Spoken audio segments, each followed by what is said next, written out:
नमस्कार. गोलमेज गप्पा या आमच्या विशेष कार्यक्रमात आपल्या सगळ्यांचं मनापासून हार्दिक स्वागत. मंडळी, महाराष्ट्रात विधानसभा निवडणुका झाल्या, नवीन युती सरकार सत्तेवरती आलं आणि 3 ते 27 मार्चच्या दरम्यान 16 दिवसांचं या सरकारचं अर्थसंकल्पीय अधिवेशन पार पडलं. सध्याचं जे युती सरकार सत्तेवर आलंय त्याला अतिशय बहुमताने हे सरकार सत्तेवरती आलेलं आहे.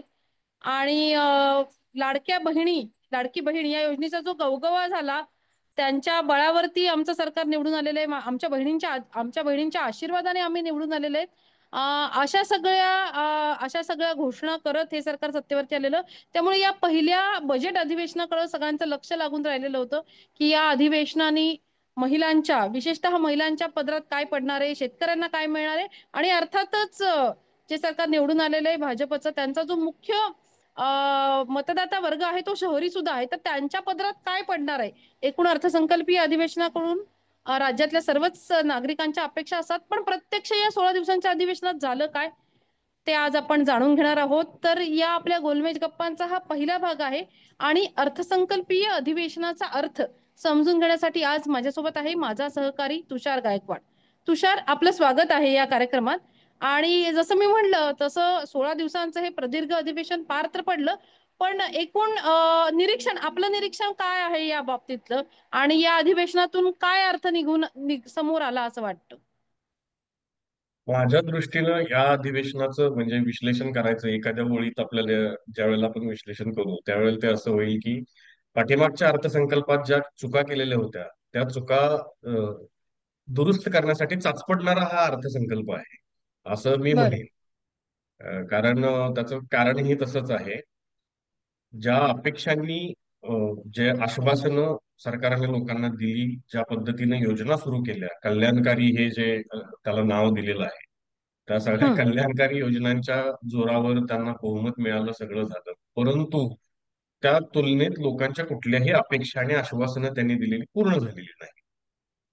त्यामुळे या अधिवेशनाची, या अर्थसंकल्पाची चर्चा ही माध्यमांमध्ये असेल किंवा मेनस्ट्रीम मीडिया जे आपण म्हणतो त्याच्यावर तुम्हाला कुठेही झालेली बघायला मिळणार नाही की या हं. अधिवेशनातून लोकांच्या पदरी काय पडलं.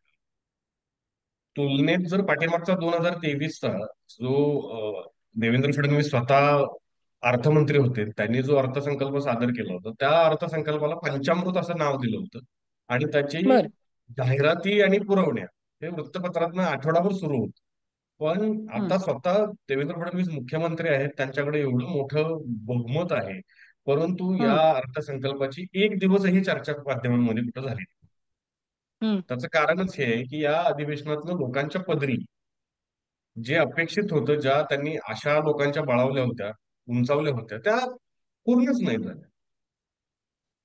साधी गोष्ट आहे, म्हणजे लाडकी बहीण योजना ही हं. योजना तर त्यांच्यासाठी म्हणजे फारच मोठी होती. त्याच्यावरती भरपूर खर्च अगदी. झाला. भरपूर हं. तालुका निहाय, जिल्हा निहाय, गाव निहाय अगदी त्याची जाहिरात झाली. आणि शेवटच्या क्षणाला निवडणुकीच्या अगोदर 1500 रुपयांचं मानधन वाढवून ते 2100 रुपये देण्याचं वगैरे आश्वासन देण्यात आलं.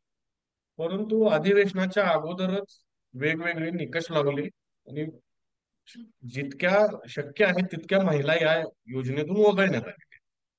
आताही परत पाठीमागच्या 2 दिवसातली बातमी आहे की 8 लाख महिलांना 2 योजनांचे लाभ मिळत आहेत. त्याच्यामध्ये एक शेतकरी सन्मान निधी पण मिळतोय आणि लाडकी बहीण पण योजनेचा निधी पण मिळतो. तर त्या महिलांना यातनं वगळण्यात येणार आहे आणि त्यांना फक्त प्रति महिना 500 रुपये देण्यात येणार आहे.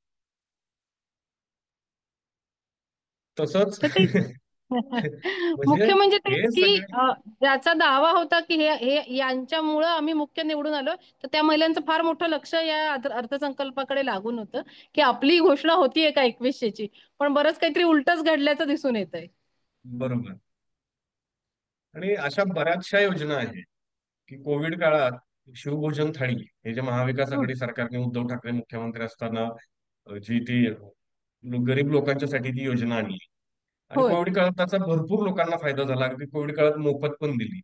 नाममात्र मूल्य घेऊन त्या मोबदल्यात ती थाळी लोकांना दिली जाते. आजही बऱ्याच ठिकाणी ते सुरू होतं आतापर्यंत. पण या अर्थसंकल्पात शिवभोजन थाळीसाठी निधीची तरतूद करण्यात आलेली नाही. त्याचप्रमाणे सॉरी. असाच आनंदाचा शिधा नावाची पण युती सरकारची स्वतःची योजना होती. तर ती सुद्धा बंद झाल्याचं वाचनात आलेलं आहे. हा, त्यासाठी सुद्धा निधीची तरतूदच त्यांनी केलेली आहे. मी तेच सांगत होतो, बरोबर. फक्त मी थोडंसं अडखळलं. हा. आनंदाचा शिधा ही योजना बंद करण्यात आलेली आहे. बंद करण्यात आली म्हणजे जिथं निधीची तरतूद नाही, ती योजना तुम्ही हम्म. चालवू शकत नाही. त्यामुळे ऑफिशियली ती बंद करायचं आणि जाहीर करण्याची गरज नाही. बरोबर ना, बरोबर. त्याचप्रमाणे निधीच नसेल तर ती चालणार कशी? एसटी महामंडळ असेल, एसटी महामंडळाच्या माध्यमातून जे ज्येष्ठ नागरिकांसाठी तीर्थयात्रा योजना वगैरे आणली मुख्यमंत्री. हो. हो. तीर्थयात्रा तीर्थयात्रा योजना अशी काहीतरी योजना होती. त्याच्यासाठी सुद्धा निधीची तरतूद नाही. म्हणजे हम्म. योजना कागदावरती चालू ठेवायची, पण त्याच्यासाठी निधी द्यायचा नाही. आणि हम्म. निधी न दिल्याने योजना ऑटोमॅटिक बंद पडते. ती योजना तर आहे, परंतु निधी नाही. हम्म. म्हणजे योजना हम्म. बंदच आहे.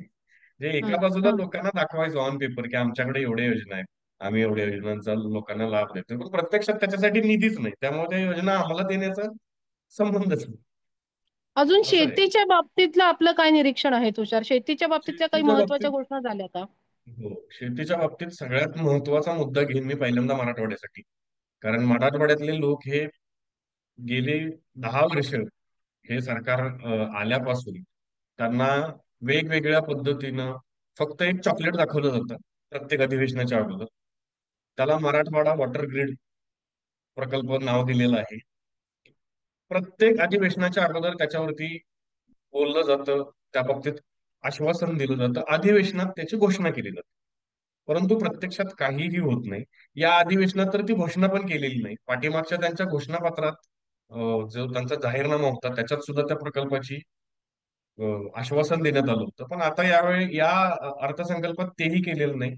उलट एक नवीन गाजर मराठवाड्याला आता चॉकलेट दिलेलं आहे. ते म्हणजे कोकणातलं पावसाळ्यातलं अतिरिक्त पाणी हे कोकणातून उचलणार आणि ते मराठवाड्याला पुरवणार. बर. टेक्निकली ही गोष्ट फार अवघड आहे असं मी म्हणणार नाही. पण त्याच्या पाठीमागं फार मोठा खर्च आहे. आणि तो खर्च सरकार कशातून करणार आहे, त्याच्यासाठी अर्थसंकल्पात तरतूद काय, सरकारची आर्थिक परिस्थिती काय, याचा कुठेही काही एका ओळीनं उल्लेख केलेला नाही. एक साधं या बाबतीत उदाहरण देईन मी. म्हणजे मी ज्या परिसरात लहानाचा मोठा झालो, तो माझा परिसर कराड परिसरात दोन सहकारी साखर कारखाने आहेत. एक कृष्णा सहकारी साखर कारखाना, एक सह्याद्री सहकारी साखर कारखाना. या कारखान्यांची स्थापना होऊन साधारणपणे 65 ते 70 वर्ष झाली. या कारखान्यांनी शेतकऱ्यांनी सभासदांनी त्यांच्या पैशातून कारखान्याच्या मालकीचे आणि कारखाना पुरस्कृत अशा सुमारे 23 ते 25 उपसा जलसिंचन योजना, लिफ्ट इरिगेशन पाणी करून त्या स्कीम अंमलात आणलेल्या आहेत. आणि आजही त्या चालत आहेत, सुस्थितीत आहेत. त्या माध्यमातूनच प्रत्येक साखर कारखान्यानं साधारणपणे 72 ते 75 हजार हेक्टर क्षेत्र ओलिताखाली आणलं. पण त्याच्यासाठी जो खर्च झाला, तो खर्च त्यांनी केलेला आहे. आणि ते शेतकऱ्यांकडून नंतर वसूल करण्यात आलेले आहे. इथं सरकारला हे करणं अवघड नाही. पाणी लिफ्ट करणं, घाटाच्या वरती घेऊन जाणं ही मला फारशी टेक्निकल मोठी अवघड गोष्ट वाटत नाही. पण त्याच्यासाठी जो खर्च आहे, तो खर्च महाकाय आणि अवाढव्य खर्च आहे. आता जलजीवन मिशनची जी कामं चालू आहेत गावोगावी, ते पूर्ण करण्यासाठी सरकारकडे पैसे नाहीत. कंत्राटदारांच्या वरती आत्महत्या करायची वेळ आली. अशा कंडिशनला सरकार हे कोकणातलं पाणी मराठवाड्याला कसं देणार आहे? हा म्हणजे माझ्यासाठी फार मोठा प्रश्नच आहे तो. अगदी खरी गोष्ट आहे. कारण म्हणजे आपण जेव्हा कुठल्याही राज्याविषयी किंवा देशाविषयी बोलतो, तेव्हा महिला आणि शेतकरी हे अगदी महत्वाचे घटक असतात आणि त्याच दोन महत्वाच्या घटकांविषयी इथं काहीच ठोस नाहीये असं एकूण दिसतंय. मी आता तिसऱ्या आणि शेवटच्या मुद्द्याकडे येते, की मुळात युती सरकार आणि हिंदुत्ववाद हे एक त्यांचं खूप महत्वाचा अजेंडा आहे, खूप महत्वाचा त्यांच्यासाठीचा मुद्दा आहे. तर भविष्यात आपल्याकडे पण त्र्यंबकेश्वरला कुंभमेळा होणार आहे. तर हो. कुंभमेळ्याच्या दृष्टीने किंवा त्यांचा जो अजेंडा आहे त्या दृष्टीने तरी याच्यात काही तरतूद केलेली आहे का? याबद्दलचं काय निरीक्षण आहे? याबद्दलचं फारच म्हणजे हिंदुत्ववादी प्रत्येक मतदाराला निराश करणारं काम या अर्थसंकल्पात झालंय असं म्हणता येईल आपल्याला. कारण सर्वात महत्वाची गोष्ट असते की कोणत्याही तुम्ही ज्या वेळेला धार्मिक कार्यक्रम आयोजित करत असता, त्यावेळेला तिथं दिल्या जाणाऱ्या लोकांना सुविधा, लोकांना गैरसोय होऊ नये, त्यांचे हाल होऊ नयेत, यासाठी आपण आता ऑलरेडी उत्तर प्रदेशमध्ये बघितलं कुंभ दरम्यान काही लोकांना कसाच त्रास झाला आणि काय. पण ते त्या राज्य पातळीवर त्यांनी त्याच्यासाठी तरतुदी केल्या होत्या आणि त्या संकटातून ते बाहेर निघाले.